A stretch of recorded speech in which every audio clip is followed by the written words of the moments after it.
अस्सलाम वालेकुम नाजरीन, मैं हूं फैसल अब्बास और इस वक्त हम इस्लामाबाद हाई कोर्ट के अंदर मौजूद हैं। वसीम मलिक मेरे साथ मौजूद हैं। आज जस्टिस बाबर सत्तार की अदालत से एक बड़ा तारीखी फ़ैसला आया है जिसमें deputy commissioner Irfan Nawaz Memon SSP operation और एक SHO के ख़िलाफ़ उनको जेल भेज दिया गया है, सज़ाएँ सुनाई गई हैं। बड़ा तारीखी फ़ैसला था तौहीन अदालत केस का। वसीम मलिक, बताएँ क्या जजमेंट थी जस्टिस बाबर सत्तार की जानिब से? अच्छा देखिए, पाकिस्तान तहरीक इंसाफ के रहनुमा बिलखुसूस अगर इस्लामाबाद की बात की जाए तो कोई 60 से ज़ायद MPOs जारी किए गए थे इन इंतखाबात से कबल। जो 2 से 3 बड़े नाम थे, शानदाना गुलजार साहिबा थी, शहरियार अफरीदी साहब थे। तो MPOs में इस्लामाबाद इंतज़ामिया मुल्क भर की तरह लोगों को गिरफ़्तार कर लिया करती थी और ये पॉलिटिकल विक्टिमाइजेशन के लिए हो रहा था सारा। उसी दौरान यहाँ पर इस्लामाबाद हाई कोर्ट की जानिब से जस्टिस बाबर सत्तार की जानिब से जब बेल दी जाती है, अदालती अहकामात के बावजूद भी जो कमिश्नर साहब हैं वो MPOs जारी कर देते हैं और गिरफ्तारी अमल में लाई जाती है, तो फिर तो इन्हें अदालत की कार्रवाई तब से चलती आ रही है। जस्टिस बाबर सत्तार साहब के पास ये केस था और फिर हमने देखा गुज़श्ता समातों पे भी आपने रिपोर्ट किया कि किस तरह जो कमिश्नर साहब हैं वो बैरून मुल्क जाना चाहते थे, वो अदालतों में पेश नहीं हुए, फिर उनके वारंट गिरफ्तारी जारी हुए। तो बिल आखिर आज का वो दिन था जब वो जजमेंट रिज़र्व थी, जब फ़ैसला महफूज हुआ और आज फ़ैसला सुनाया जाना था। तो अब जस्टिस बाबर सत्तार साहब ने फ़ैसला सुना दिया।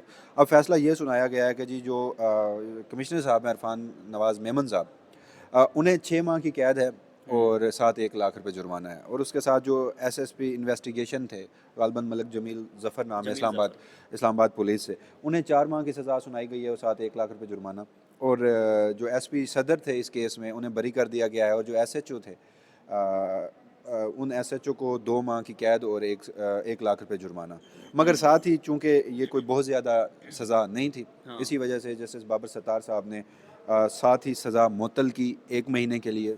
सज़ा मुअत्तल करके साथ ही यही कहा कि अगर इंट्रा कोर्ट अपील ऑब्वियस है दायर होनी है फ़ैसले के ख़िलाफ़, और अगर इंट्रा कोर्ट अपील दायर होती है और विदिन 1 मंथ वो इंट्रा कोर्ट अपील में जस्टिस बाबर सत्तार साहब का जो फ़ैसला है वो कलअदम करार नहीं दिया जाता, तो फिर इन तीनों लोगों जिनके ख़िलाफ़ ये फ़ैसला सुनाया गया है इन्हें अडयाला जेल में कैद रखा जाए। और साथ ये भी कहा कि ये जो जुर्माने की रकम है ये जब मौसूल की जाएगी तो इसके साथ फिर ये उन लोगों को बराबर में तकसीम की जाएगी जिन लोगों की गिरफ़्तारी अमल में लाई गई। और साथ ये भी कहा गया कि जी वज़ीर आज़म को ये फ़ैसले की कापी भिजवाई जाए और वो देखें कि मुल्क भर की तरह अब देखें देखें जैसे बाबर सत्तार साहब ने वो जो लफ्ज़ फ़ैसला सुनाते हुए इस्तेमाल किया कि ये जो MPOs ऑर्डर जारी हो रहे थे यहाँ वफाकी दारुल-हुकूमत इस्लामाबाद के साथ मुल्क भर में, वो एक सिंक्रोनाइज्ड तरीके से थे। यानी वो एक समझते हैं कि एक कैंपेन थी या एक बड़ा ऑर्गेनाइज्ड वेल ऑर्गेनाइज्ड तरीके से एक सियासी जमात को पॉलिटिकल विक्टिमाइजेशन के लिए, पॉलिटिकल इंजीनियरिंग के लिए इन MPOs का इस्तेमाल किया जा रहा था। तो बहरहाल अब ये फ़ैसला सुना दिया गया है और अब इस फ़ैसले पर तनकीद भी हो रही है। एक तरफ जस्टिस बाबर सत्तार साहब के ऊपर तनकीद हो रही है कि बड़ा होम्योपैथी सा फ़ैसला है, और दूसरी जानिब अब जस्टिस बाबर सत्तार के ख़िलाफ़ सोशल मीडिया पे एक मुनज़्ज़म कैंपेन भी शुरू हो चुकी है। तो बहरहाल कोई ऐसा शख्स नहीं है जो उनके इस फ़ैसले से खुश था, लेकिन मैं अपनी ज़ाती राय में ये समझता हूँ कि इस घुटन के माहौल में, इस एक ऐसे माहौल में कि जहाँ अदलिया से जजेज़ इस्तीफ़े दे के घर जा रहे हों, इस ऐसे घुटन के माहौल में जहाँ अदलिया से इस्तीफ़े लिए जा रहे हों, इस ऐसे घुटन ज़दा माहौल में जहाँ अदलिया अपनी बेतौकीरी प्लेट में रख कर इस्टेब्लिशमेंट को दे रही हो, मन माने फ़ैसले करके या फ़ैसलों पर खिलाफ वर्जी की सूरत में खामोशी अख्तियार करके, तो उसी दौरान इस घुटन के माहौल में एक सिम्बॉलिक ही सही मगर जस्टिस बाबर सत्तार साहब की जानिब से जो एक फ़ैसला सुनाया गया, बड़ा ज़बरदस्त फ़ैसला है। लेकिन हाँ, इसमें मज़ीद बेहतरी ये हो सकती थी, मुमकिन है आप मेरी राय से इख्तलाफ करेंगे कि इस मुल्क में सियासतदानों के ख़िलाफ़ भी तौहीन अदालत लगती रही है और आम आदमी के ख़िलाफ़ भी लगती रही है, तो उनको ये इस तरह की रिलीफ नहीं दिया जाता था। तो बहरहाल वो जस्टिस बाबर सत्तार साहब की जानिब से अगर, क्योंकि उन्होंने अपने फ़ैसले में ये लिखा कि ये तीनों जो लोग हैं ये जुर्म के मुर्तकिब करार पाए हैं, यानी इस वक्त DC इस्लामाबाद नहीं रहे, वो मुअत्तल हो चुके हैं। अगर इंट्रा कोर्ट अपील आती है और इंट्रा कोर्ट अपील में उन्हें कोई रिलीफ नहीं मिलता तो वो DC इस्लामाबाद नहीं रहे, वो एक मुजरिम की हैसियत से अब इस वक्त जो उनका स्टेटस है इन तीनों लोगों का, ये एक मुजरिम की हैसियत है जिन्हें सज़ा हो चुकी है।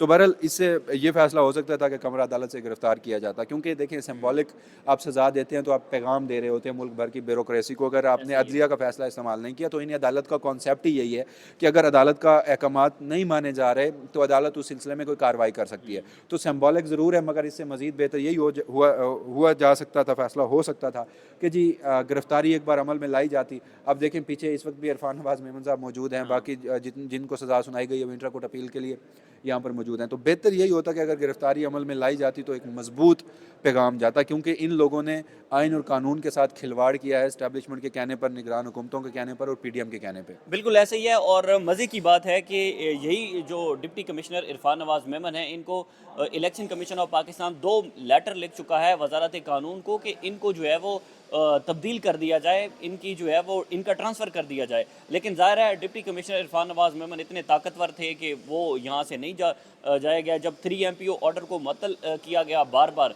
जस्टिस बाबर सत्तार की अदालत से, इस्लामाबाद हाई कोर्ट से, तो जस्टिस बाबर सत्तार की जानिब से भी ये ऑब्जर्वेशन थी कि इनको जो है वो यहाँ से इनका ट्रांसफ़र कर दिया जाए। लेकिन ज़ाहिर है वजारत कानून हो, पाकिस्तान मुस्लिम लीग नून और काकड़ साहब, ये सारे गठजोड़ था।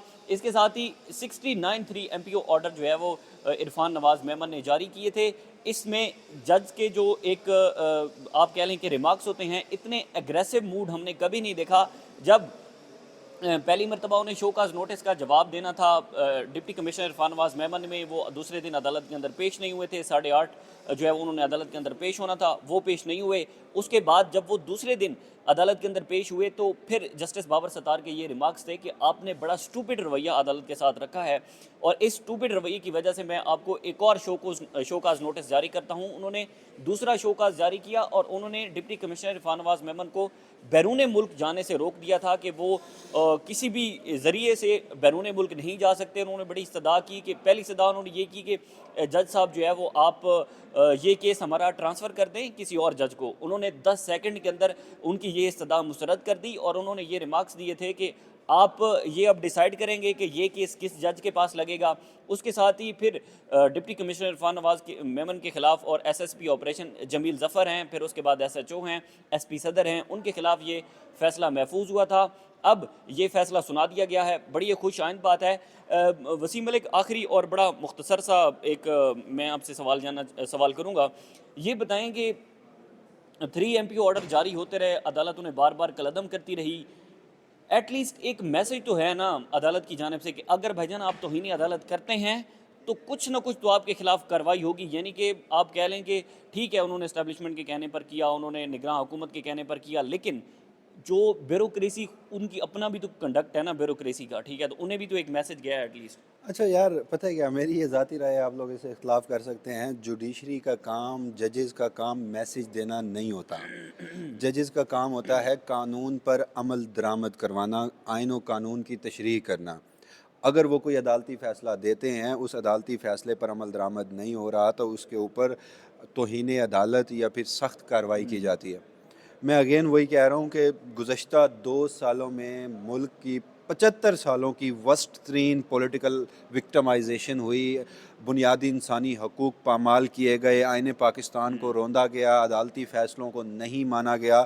ये 75 साल से तो होता रहा था, लेकिन इसकी इंटेंसिटी डबल से ट्रिपल हो गई गुज़श्ता 2 बरस में। अगर उस वक्त मुल्क की कोई एक आईनी अदालत, देखिए चारों सूबों में हाई कोर्ट्स, कॉन्स्टिट्यूशनल कोर्ट्स हैं, सुप्रीम कोर्ट ऑफ पाकिस्तान 5वीं आईनी अदालत है। अगर इन पांचों में से कोई एक अदालत स्टैंड ले जाती, कोई एक अदालत आइन और कानून पर अमलदारी के लिए सख्त मौक़िफ़ अख्तियार करती तो मुल्क की ये हालत ना होती। तो इसीलिए अगेन जुडिशरी का काम पैगाम देना नहीं है, जुडिशरी का काम आइन और कानून पर अमल दरामद करवाना, आइन और कानून का तहफ़्फ़ुज़ करना, लोगों की बुनियादी हकूक़ का तहफ़्फ़ुज़ करना, और अगर कहीं पामाली हो रही है तो उस पर अपना किरदार अदा करना। ठीक है, वसीम मलिक हमारे साथ मौजूद थे। ये फ़ैसला आपने सुना, मज़ीद तफ़सीलात जो है वो भी आपके साथ शेयर करते रहेंगे। हमें इस्लामाबाद हाई कोर्ट से इजाज़त दीजिए। अल्लाह हाफ़िज़।